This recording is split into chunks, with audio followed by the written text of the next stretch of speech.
Welcome, everyone.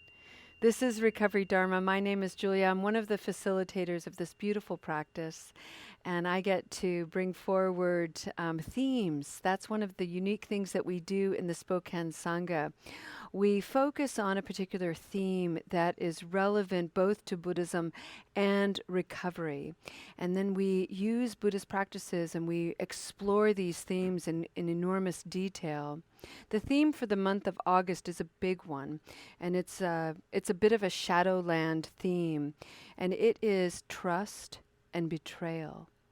And you'll notice that I'm bringing forward both of those concepts together because they are informative to one another. So when we engage in deceitful, unskillful behaviors, it can negatively impact our capacity for trust, to be trusting toward others, and to be a trustworthy person. But there's a rub because there's one of the things we're going to explore today is how we have this tendency, especially in the West, to put everything in dualistic terms. It's either this or it's that. I'm either trustworthy or I'm deceitful. And that might be true, and it's not the whole truth. So to get at the whole truth, we have to recognize that within every concept, within the realm of trustworthiness, there are two sides to that, a positive and a negative.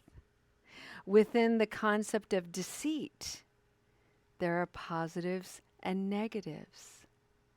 So this practice is the work of expanding the mind, softening those edges of fixed mind, and really trying to cultivate a growth mindset, to open up, to see with spaciousness, so we can stay curious, loving, compassionate, joyful, and equanimous. We'll begin by setting an intention today, and I'd like to share with you a card. This is a hand-painted card by our wonderful friend Lynn, who's listening today from Montana. If you send me handmade cards, I will cut them up into different pieces and I will write sentiments of metta, just a warning. This one reads, "May kindness be how you smile. May kindness be how you smile." This week, the theme of our practice is the cultivation of trustworthiness and the discernment of deceit as part of the larger umbrella of trust and betrayal. I would like for you to consider, as you settle into this practice and as you settle into your body, the notion that trustworthiness reflects a cultivation of the quality of self-awareness. Deceit, particularly in its dysfunctional form, is the cultivation and the quality of self-protection and self-defense. It is a self-cherishing modality. And there are many reasons why in the human experience we do this. And so this is not an invitation to get down on yourself or to defend yourself. Well, this is the reason why I'm deceitful. I'm self-protective because I'm in these situations where people are mean to me and I can't be vulnerable. Would you look at all that defense? And it's okay. This is a gentle exploration. This is an invitation to simply be curious. This is not an invitation to engage the habit energy of judgment. Being trustworthy is good. Being deceitful is bad. Because like I prefaced, within the concept of trustworthiness, there are helpful qualities, skillful qualities, and there are not so beneficial qualities, and unskillful qualities. For example, when we are trusting and when we are creating the conditions to be trustworthy, one of the skillful qualities that we cultivate is confidence. That's part of being self-aware. We're trusting of someone else because we can discern the conditions within that other individual or a situation, and we determine that those conditions are trustworthy. And when we engage with that situation, our confidence is supported and encouraged and reinforced.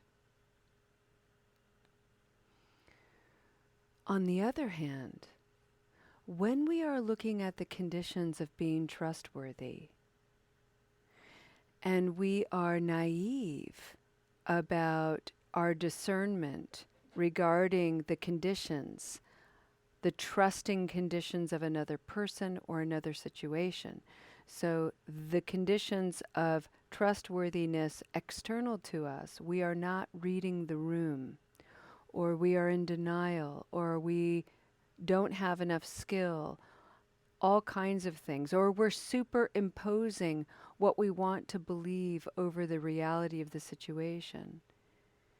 And we trust where trust is not deserved. Then we get into a little bit of trouble, a little bit of betrayal. And what happens in that situation often is we get blamed for being trusting in the first place, as if we're stupid and naive. And we might be.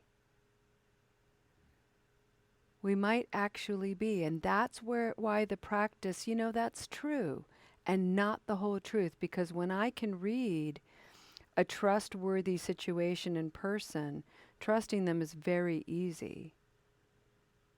And this is a situation that's a little bit more challenging, so I might make some mistakes.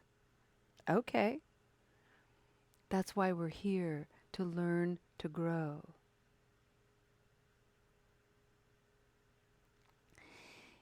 In each of the qualities of confidence and naivete, there are both positive and negative in each of those things. I could go on and on and on and on. There are layers upon layers upon layers.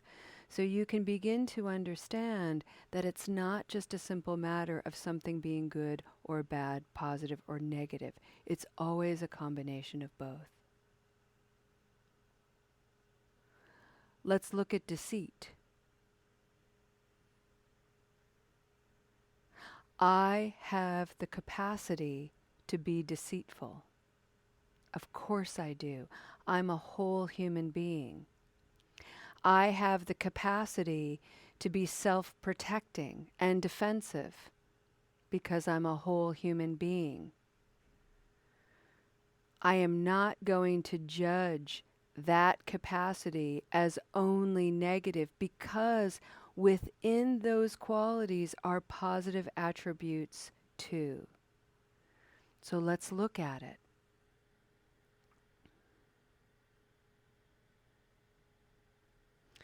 When I am in a place of protecting myself and being defensive, in the unskillful expression of that, it's usually because I feel threatened and I'm insecure. Whether I can trust this other person or the situation, I don't have the discernment yet. I just am feeling threatened and insecure. So I'm going to lie. I'm going to create a fiction. I'm going to create a bubble of protection around myself because I'm not sure of how to go forward. That's insecurity. And that is being human. On the more skillful side of deceit and self-protection is the quality of discernment. And sometimes we lie. And sometimes we withhold information because we're actually reading the room. We are actually able to identify, wow, you are not capable of holding my vulnerability. You have not earned this trust. You have not created the conditions to hold this. And so I'm not going to be fully disclosing.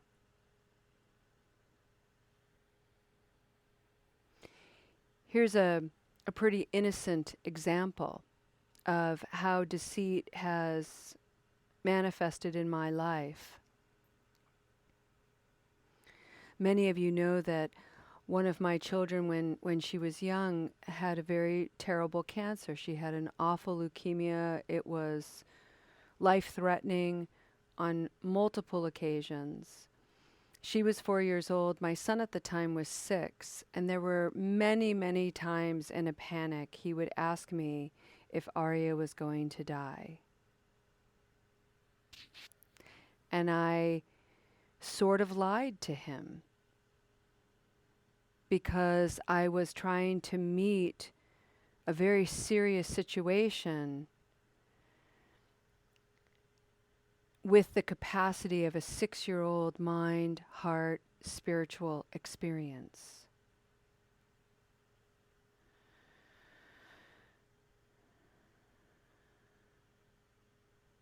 I never said to him, Arya's never going to die. That would have been totally deceitful. And just as flat out lie, of course she's going to die someday.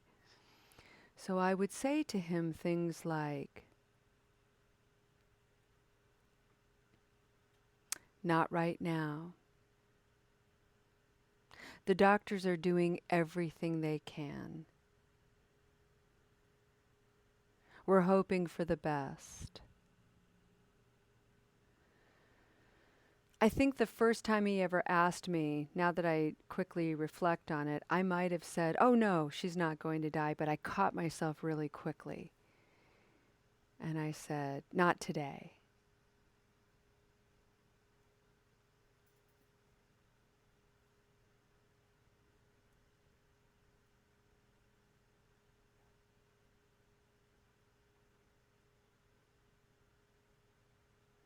One of the things that we have to be careful about, and many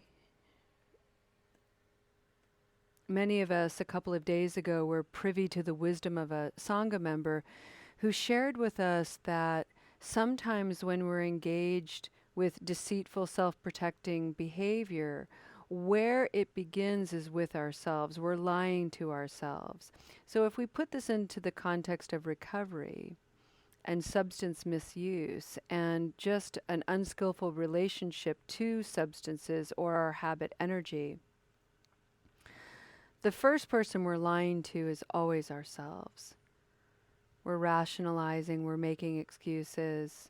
We're just in that realm of insecurity, self-protection. And again, we're not here to berate ourselves. We're not here to judge that as bad. It's a neutral experience of observation. And when we can create some space to neutrally observe our behavior, then we can begin to get curious about, how can I get a little bit more honest about this, a little bit more real? How can I create the conditions within myself to be trustworthy? Maybe in my fear of being humiliated, I can begin to cultivate the qualities of humility and practice with people I trust. That's why one of the things about being in this practice, and every time somebody shares that they've had a recurrence,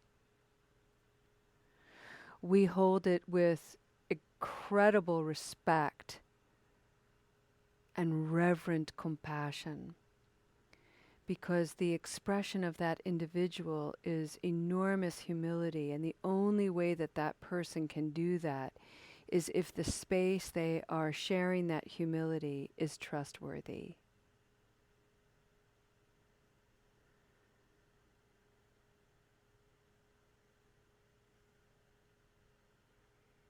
It's a lot to take in. It's a big concept.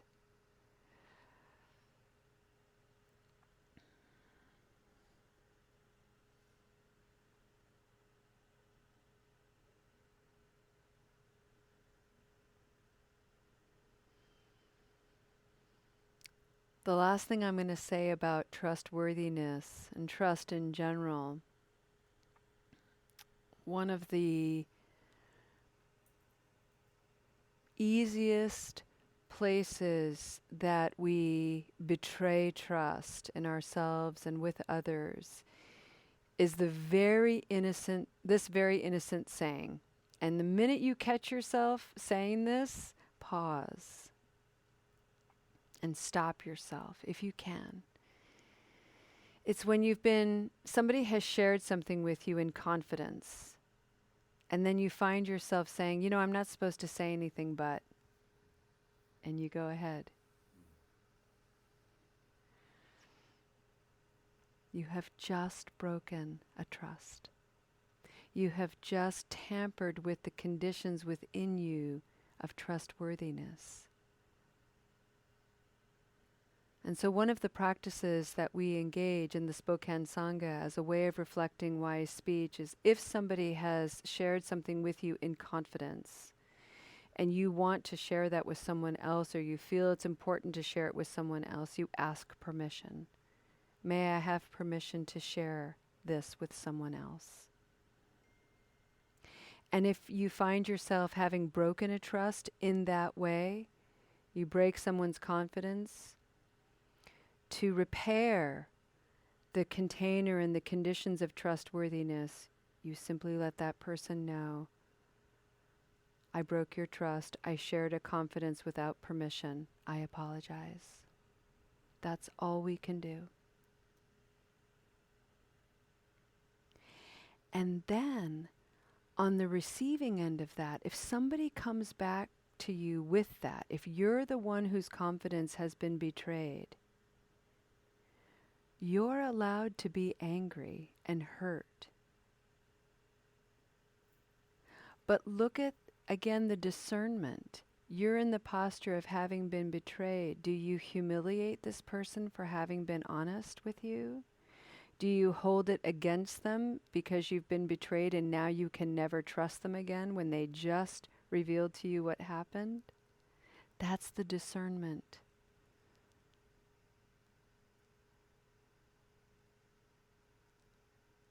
Do you give yourself a little space to go, wow, that happened. Okay, give me a minute. Thank you for telling me, and give me a minute to process that so I make sure I'm okay in my mind and heart. Thank you for letting me know. So much practice.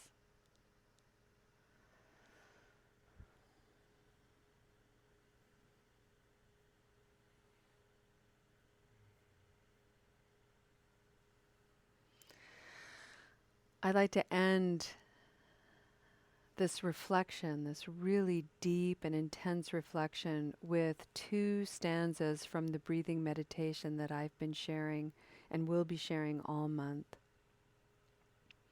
It's a beautiful breathing mantra. Breathing in, calm body, open heart. Breathing out, calm body, open heart.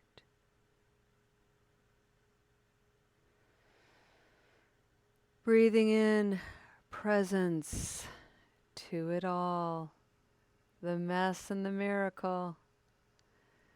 Breathing out, I am here. Breathing in, breathing out.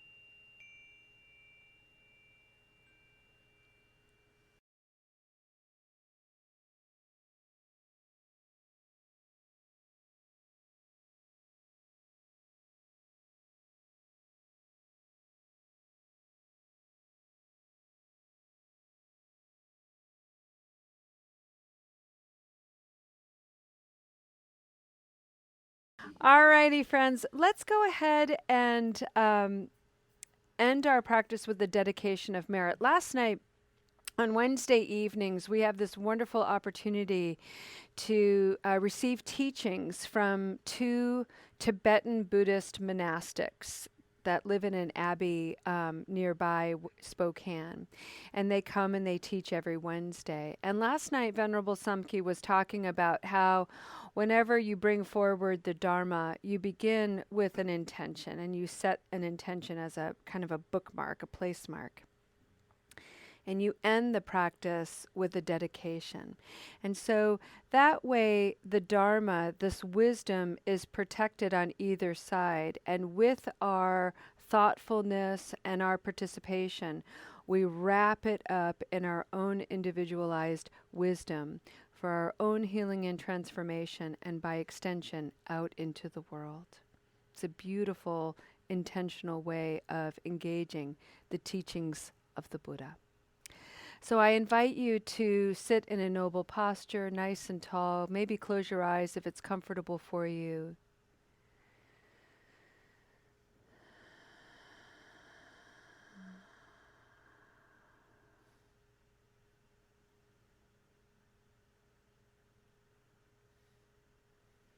And in the words and wisdom of Shantideva, 8th century rebel, radical monk, for as long as sentient beings exist, for as long as suffering exists, may I too remain to help dispel the misery of the world. We take a moment to bow to ourselves. We take a moment to bow to one another, to the sacredness of you, Buddhas to be. Namaste.